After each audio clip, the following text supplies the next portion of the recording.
ครับสวัสดีครับผมพี่จาออโต้แรมนะครับวันนี้ก็จะมาด้วยเรื่องการซ่อมโชคหน้านะครับก็มีรถคันหนึ่งเข้ามาทำนะครับเป็นรถHonda Dream New หรือว่าที่เราเรียกกันรหัส400N นะครับก็มาด้วยสภาพเก่านะครับก็ซ่อมหลายอย่างนะครับมีทั้งถ้วยคอเบาะเบอะเครื่องยนต์อะไรพวกนี้นะครับก็เป็นไปตามอายุการใช้งานที่ค่อนข้างนานเป็น20กว่าปีนะครับแต่ว่าอันนึงนี่ที่อยากจะแบ่งปันให้วันนี้ก็คือเรื่องเกี่ยวกับการซ่อมโชคหน้านะครับเพราะว่าโชคคันนี้นี่มาในสภาพที่ย่ำแย่เลยฮะน้ำมันเยิ้มสปริงก็หมดอายุแล้วนะฮะก็เลยจะได้ทำการซ่อมใหญ่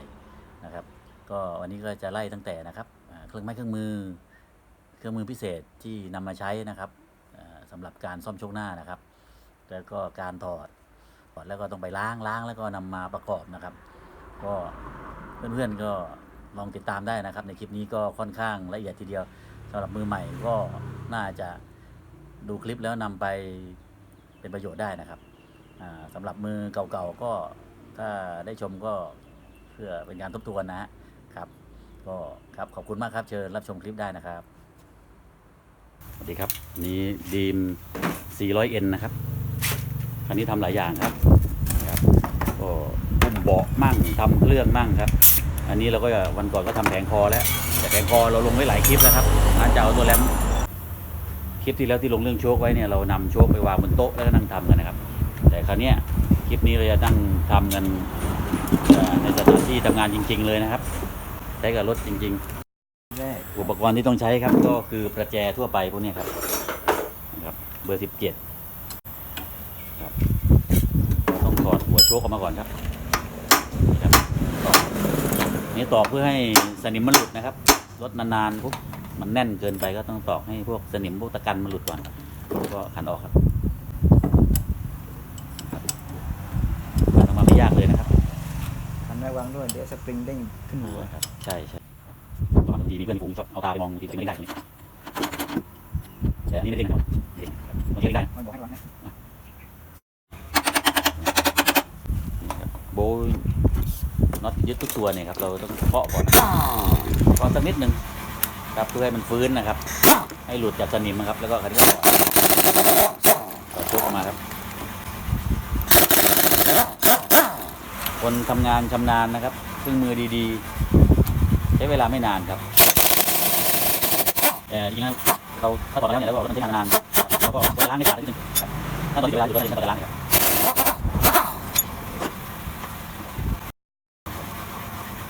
ถ้าดึงโชคไม่ออกก็ไขควงงัดขึ้นมาที่แผงคอนะครับมันช่วยสักนิดนึงแล้วก็ดึงใหม่นะงัดนี่ดึงมาง่ายๆเบาๆเรียบร้อยแล้วขั้นตอนต่อเทน้ำมันโชคเนี่ยดึงสปริงมาแล้วครับเดี๋ยวนั้นสปริงที่ดึงออกมาครับเดี๋ยวนะเอาสปริงออกแล้วก็เทน้ำมันออกครับเทน้ำมันออกก็โดยการรูดดึงโชคเข้าออกอย่างเงี้ยรูดอย่างเงี้ยแต่อันนี้มันเก่ามากครับรถดีมอันนี้มันเกือบจะ20 ปีครับน้ำมันแทบจะไม่เหลือเลยนะครับอีกอันหนึ่งครับนี่ครับดึงสปริงโชคออกมาโอ้อันนี้น้ำมันยังเยอะอยู่ครับนี่น้ำมันเยอะอยู่แต่ก็ดำปีแล้วครับโอเคอันนี้ก็คือขั้นตอนการเอาน้ำมันโชคออกนะครับสปริงตรงนี้ดูแล้วก็สภาพไม่ค่อยดีแล้วนะครับตรงไหนเนี่ยที่มันสภาพไม่ค่อยดีคือตรงไหนอยู่ที่ได้สังเกตนะครับตรงไหนใช่มันแน่นหมดแล้วอ๋อมันไม่มีระยะยืดแล้วใช่มันยืดเลยก็คือถ้าสปริงใหม่ๆนี่น่าจะมันจะมีระยะว่างนิดนึงระยะว่างมากกว่านี้อ๋อจะยาวกว่านี้วันเถอะอ๋อนี่คือสปริงเก่าแล้วนะครับสปริงตัวนี้ก็จะเป็นตายนะจะเป็นตายสปริงตายแล้วถ้าใช้งานดีๆก็ควรจะเปลี่ยนสปริงนะครับแต่ถ้าเราไม่เปลี่ยนจะเป็นยังไงมั้งครับกับไม่นิ่มมันก็ใช้งานได้เลยครับกับไม่นิ่มแข็งนั่นเลยอ๋อที่สังเกตนะครับสปริงตัวหนึ่งนี่ยังสภาพพอใช้ได้อยู่ตัวนี้นะฮะพอใช้ได้ระยะห่างยังเยอะอยู่ครับแต่สปริงตัวหนึ่งนี่ก็สภาพไม่ค่อยดีนะครับคือเหมือนกับว่ามันโดนบี้เข้ามาจนมันจะชิดกันมากกว่าเดิมนะฮะทำให้ใช้งานได้ไม่ค่อยดีนะ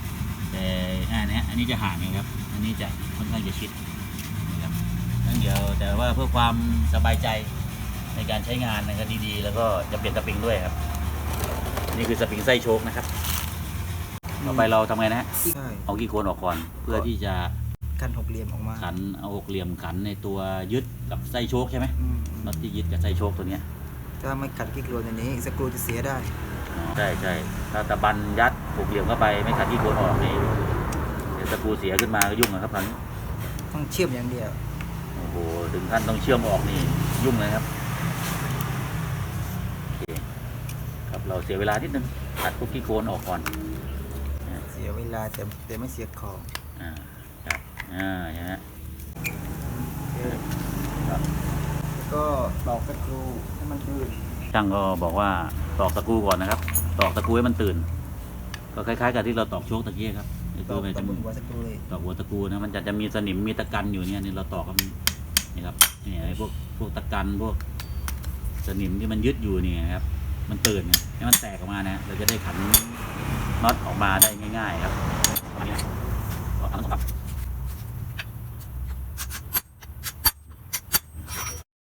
ครับเราจะเอาไส้โชคออกนะครับ เราต้องมีเครื่องมือพิเศษครับนี่ที่ช่างเขาถืออยู่เนี่ยครับ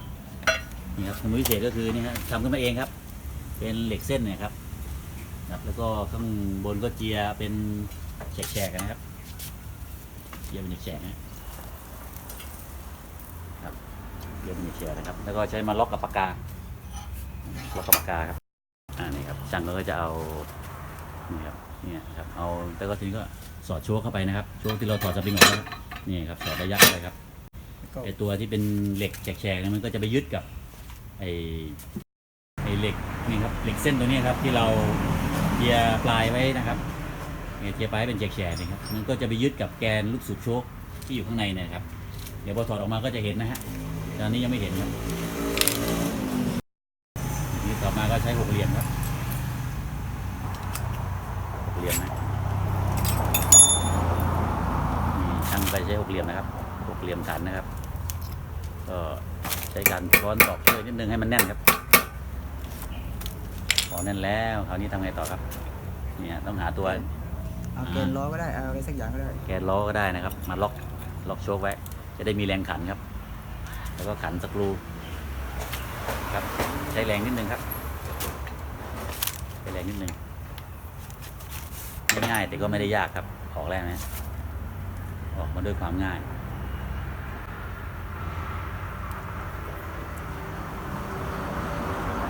หลุดมาแล้วครับอันนี้น็อตยึดไส้โชคนะครับหลุดมาแล้วครับเป็นน็อตหกเหลี่ยมนะครับโอเคเลย ถอดกระบอกโชค ต่อไปก็ถอดกระบอกโชคออกมานะครับ ติดแน่น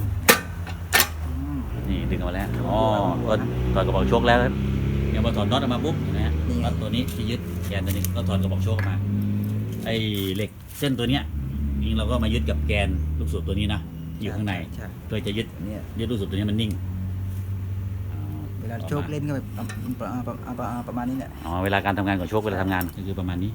โดยที่มีน็อตตัวนี้ยึดแกนตัวนี้ให้นิ่ง ใช่ แกนโชคตัวนี้ก็จะเล่น เล่น วิ่งอย่างเงี้ยวิ่ง อั ขึ้นลง ก็ ขึ้นลง เหมือนว่าเหมือนลูกสูบโชคแหละ อ๋อตัวนี้ที่มีน้ำมันวิ่งเข้าออก ใช่ นะ ใช่ แต่ใครอยากจะรู้ว่าน้ำมันมันวิ่งเข้าออกยังไงนะครับ ผมแนะนำเลยไปดู Google นะนี่ก็ถอดแกนโชคออกมาครับ แล้วก็มีสปริงตัวหนึ่งข้างใน ตัวหนึ่งในนี้นี่จะอยู่ลักษณะอย่างนี้นะครับ การประกอบของมันนะครับจะประกอบกับลูกสูบโชคอย่างนี้นะครับ มันก็จะแล้วก็เวลาใส่เข้าไปเนี่ยใส่เข้าไปทางนี้นะฮะ ใช่ มีทางนี้นะฮะตะกี้เราถอดออกมาทางนี้ แล้วก็จุดจริงๆเนี่ยจุดของเครื่องมือพิเศษที่จะยึดไอตัวลูกสูบโชคนี่ก็คือ มันจะยึดตรงจุดข้างในจะมีเหลี่ยมๆอยู่เนี่ย มันจะเป็นกลมๆเลย เอากลมๆเลยนะครับ ใช่ เดี๋ยวเรายึดกันนี้โดยการตอกเข้าไปตะกี้ ต่อ ตอกปึ๊กเข้าไปอย่างนี้ ใช่ เพื่อให้จุดนี้มันแน่นพอแน่นปุ๊บเราถึงจะใช้หกเหลี่ยมขันสกรูตัวผู้ไว้ได้ ใช่ เพราะถ้าเราไม่ยึดแกนตรงนี้มันแน่นนะครับ มันจะวิ่งตามนะฮะ ใช่ เราขันแล้วก็มันจะวิ่งตามจะไม่มีจุดยึดนะครับเนี่ยครับท่านนี้ในเรื่องของโชคจริงก็ชำแหละมาหมดแล้วตอนนี้เกือบหมดแล้วต่อไปก็ขั้นตอนการล้างแล้วก็เปลี่ยนซีนนะครับต่อมาในงัดซีนนะครับ อันนี้ครับขั้นตอนนี้ไม่ยากแต่ก็ไม่ง่าย ถ้าไม่รู้วิธีนะครับ ก็ไม่ง่ายครับ ก็เคยมีคนมาที่ร้านนะครับทำโชคทำทุกอย่างเสร็จแล้วนะครับ แต่ไม่รู้ว่าจะงัดซีนยังไง ก็เอามาจะให้เราช่วยงัดซีนให้ บอกว่าคิดตังค์เท่าไหร่ก็ได้ แต่ว่าช่างวังเขาก็ของผมเนี่ยครับเขาก็เป็นคนมีจรรยาบรรณนะครับ ก็เอาเหล็กงัดยาง เนี่ยจะบอกวิธีงัดให้นะฮะงัดแป๊บเดียวก็หลุดเลย แล้ว ฮะ ก็มีคลิปตัวนึง อันดับแรกนะครับต้องเอา คลิปล็อกสินโชค กิฟล็อกซีนโชกออกก่อนครับเนี่ยจะใช้ไขควงปักแบนก็ได้ครับครับหรือใช้มีวิธีอื่นเหล็กแหลมอะไรก็ได้ครับแต่จริงแนะนำไขควงปักแบนตัวเล็กๆดีกว่ามันจะบางๆอะไรงัดลงไปได้พอกิฟล็อกซีนโชกเสร็จแล้วกิฟล็อกซีนโชกเสร็จแล้วต่อไปก็ต้องคราวนี้เลยครับซีนโชกนี่เครื่องมือพิเศษอีกตัวหนึ่งครับของเราเหล็กงัดยางนี่เองครับถ้ามีนะแต่ถ้าไม่มีก็ใช้อะไรแบนๆนะครับงัดเอาเนี่ยทำนี้ครับ เป็นไหม นี่ฮะแต่ก็ระวังดีดใส่หน้าเพื่อนนะครับโอเคหลุดมันแล้วครับจีนโชคโอ้ยเก่ากึกเลยครับคุ้มจริงๆที่ถอดมาคันเนี้ยเนี่ยคุ้มจะเปลี่ยนแล้วล่ะใช้มาจนแบบว่าคุ้มมากเลยครับจีนโชคตัวนี้นี่ฮะหมดอายุการใช้งานไปหลายรอบแล้วครับต่อมาก็แคะเศษแคะอะไรออกนิดนึงที่มันสกปรกอยู่โอเคตอนนี้ก็ส่วนประกอบของโชคต่างๆก็แกะออกมาหมดแล้วเดี๋ยวเราจะเรียงให้ดูนะครับว่ามันมีส่วนประกอบยังไงบ้างนะครับ